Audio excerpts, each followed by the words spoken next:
berarti nggak ada perlu dipermasalahkan masalah nama, Mr. Hozal. Cuman sekarang kita tidak nyaman hasil daripada IMO Helsinki, maka bangsa Aceh umumnya masih ingin kembali menuntut hak kemerdekaan Aceh secara absolut.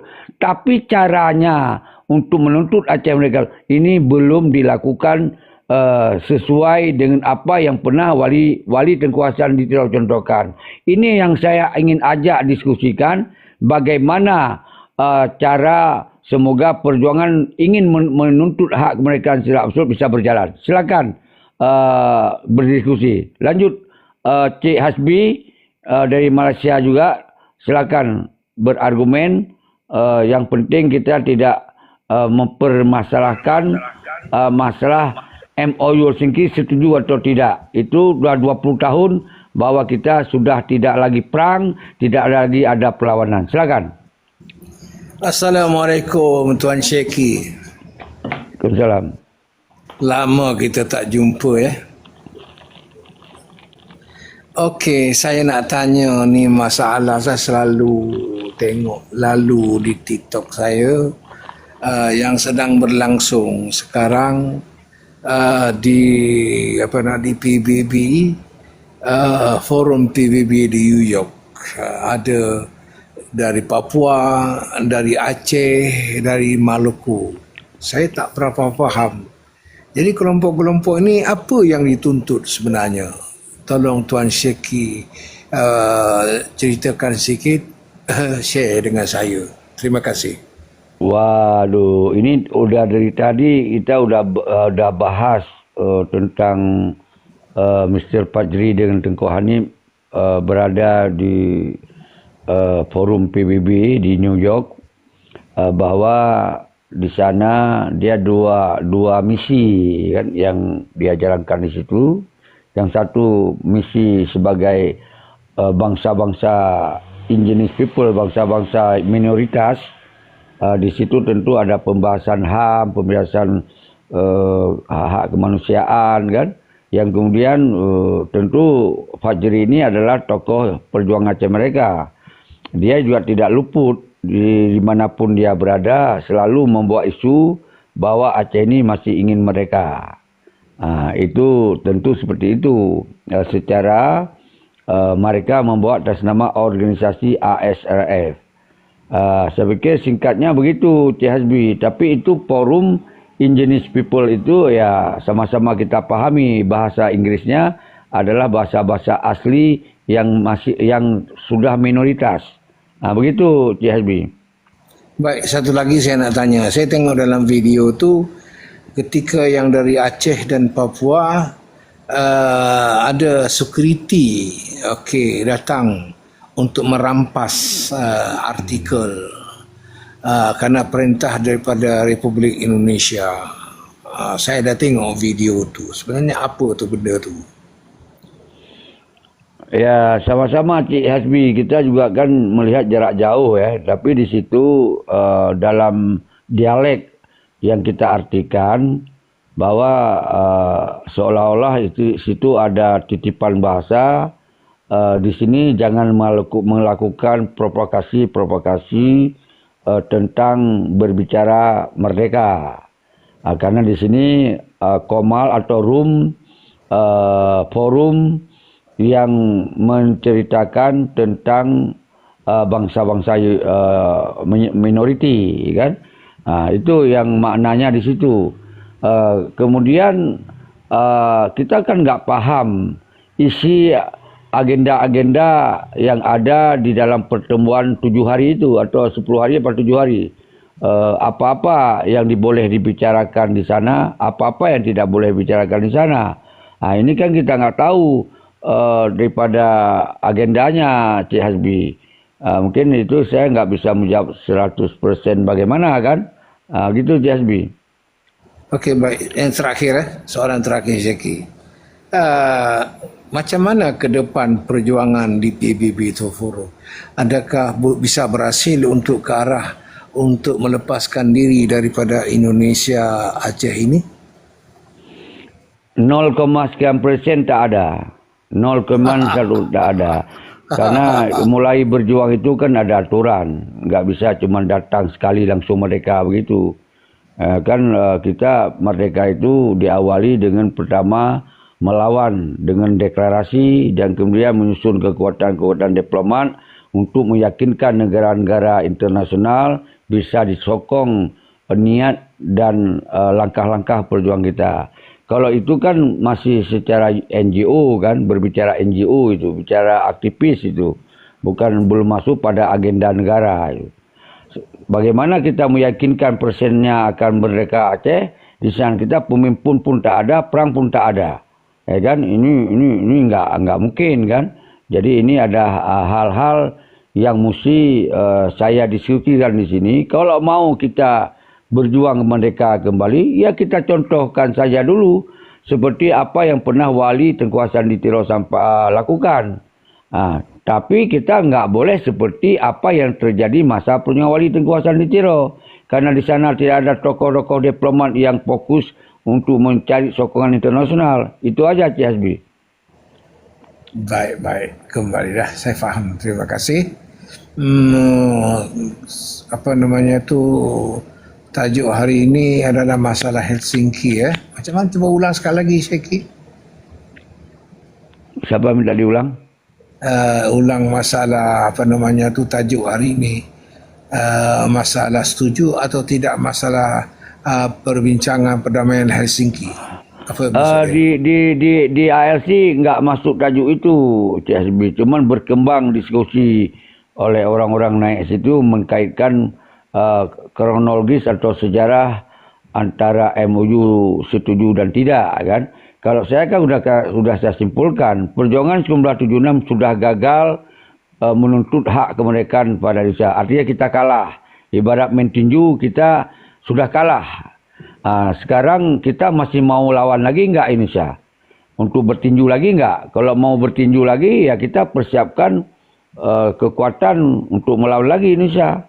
Itu aja. Kalau MU itu tanda kita sudah berakhir kalah untuk menjadikan Aceh ini sebagai negara. Itu aja CSB. Kalau orang lain masih mengajak bicara MU, yang saya juga nggak terlalu melarang sejauh tidak ribut gitu. Mohon izin, nyawa baca Tengku. Ya. Bukan mengenai konteks dari perjanjian Helsinki-nya, tapi maksudnya itu hanya itu yang tersisa dari perjuangan kita hari ini. Nah, lebih ke konteks itu. Jadi kita bukan mengkaji ulang tentang kegagalan MOU Helsinki, perdamaian sudah tidak bisa kita capai lagi. Maksud saya itu bukan di poin itu, tapi hari ini kita tadi saya dengar Tengku pun udah akui bahwasanya perjuangan di PBB pun sia-sia. Maka kita harus jujur sekarang. Jalan internasional sudah tertutup. Jalan militer tak mungkin lagi, kan begitu. Nah, jadi yang tersisa hanya satu, menghidupkan kembali marwah MOU Helsinki dan UUPA sebagai harga diri Aceh. Nah, begitu menurut saya. Ya, kan saya udah bilang tadi. You boleh semua kalian berpendapat seperti itu. Tapi mayoriti bangsa Aceh yang berkembang, mereka masih ingin berjuang untuk menjadi Aceh ini sebuah negara. Cuman sampai hari ini belum terbentuk kekuatan yang signifikan untuk melawan kembali negara. Pemimpin pun tak ada. Pemimpin regenerasi atau revolusioner jeli ketiga pun tak ada. Tapi keinginannya yang belum bisa dihilangkan oleh orang Aceh. Maka dasar itulah saya buka Komal ALC ini. Kalau you punya tinggi raya, maka bentuk dulu, cari dulu tokoh revolusioner jeli ketiga. Tapi sampai hari ini Tengku Lejes belum ada itu. Bukan berarti belum ada kita hentikan niat tadi. Tidak. Terus kita bergulir niat di samping kita mencari sosok pemimpin gerak revolusi kita. Tapi otomatis saya pun tidak setuju MOU pun yang di Aceh ada MOU. Mau bisa baik menjalankan lebih baik ke depan, ya kita sambil menunggu yang lain. Ini juga bukan berarti saya tidak setuju kan. Saya justru orang yang memang mengakui memang sekarang belum ada perjuangan yang bisa diperhitungkan oleh Indonesia maupun oleh dunia setelah MOU berakhir. Setelah perjuangan fase wali Tengku Hassan itu berakhir. Itu Lu Jeb yang harus dipahami. Tapi Komal ALC, saya ulang lagi, ini Komal ingin kembali Aceh menuntut hak kemerdekaan. Ini presiden ketiga yang bicara. Lanjut. Okey, baik Syekh. Okey, macam ni. Bila kita bercakap tentang MOU Helsinki, kita bercakap tentang PA dan Muzakir Manaf dengan Wali Nanggro Malik Mahmud. Kalau menurut peribadi saya, ya kan, mereka ni parti dia dengan Muzakir Manaf ataupun Malik Mahmud, mereka yang merdeka, tapi rakyat belum merdeka, masih dijajah.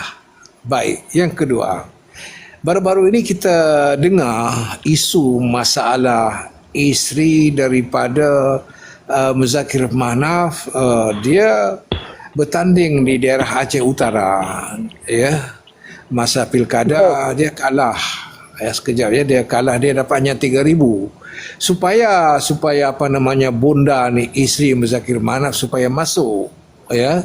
Maka digeserlah, dipecat, dibuang apa namanya, siapa namanya, Mat Taib ya, Cik Mat.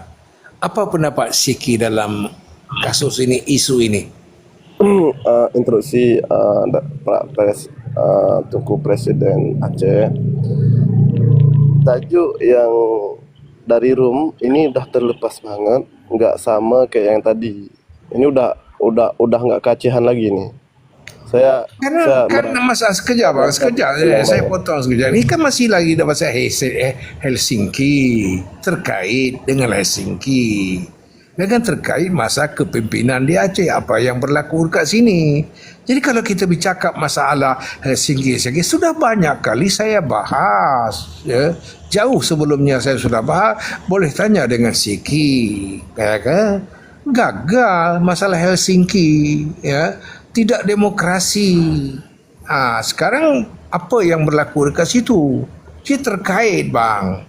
Dia terkait masalah Helsinki. Kemudian setelah berhasil dari Helsinki, kemudian yang pegang itu adalah Malik Mahmud dengan Muzakir Manaf. Jadi kita terima, ini kita demokrasi. Mungkin anda sebagai penyokong sebelah sana, saya penyokong sebelah sini. Jadi tolong Syekh beri ulasan sedikit. Tidak lari daripada Helsinki. Okey. Ini begini, Cikgu Hasbi ya. Yang perlu saya ulang lagi, dalam Komal ini saya akan mencari solusi bagaimana kembali bangsa Aceh ini untuk memperkuatkan atau keinginan mereka, kan itu saya ulang tadi. Tapi sampai sekarang juga belum ada. Cuma ketika pertanyaan Cik Hasbi menyangkut dengan kebijakan untuk memecatkan Cik Mat dan menggantikan isterinya Muzakir Manaf, itu tentu itu kan hak prerogatif daripada politik mereka, kan. Karena itu saya kan tidak masuk di dalam yang mau saya cari-cari langkah-langkah untuk diskusi di Komal ALC. Tapi secara politik, Cikgu, tentu yang lebih tahu adalah orang-orang yang ada di dalam partai politik itu sendiri. Karena PA itu kan ketua partainya Muzakir Manaf. Sedangkan Cik Mat itu kan anggotanya, kadernya. Jadi yang lebih mengetahui baik buruknya, efek negatif positifnya atas kebijakan memecat, ya itu mereka, Cik Hasbi. Saya kan tidak ada di dalamnya, kan, dan saya juga tidak menarik membahas persoalan itu.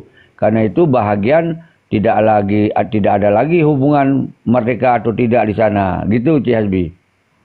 Okey, terima kasih atas penjelasannya. Yang lain silakan.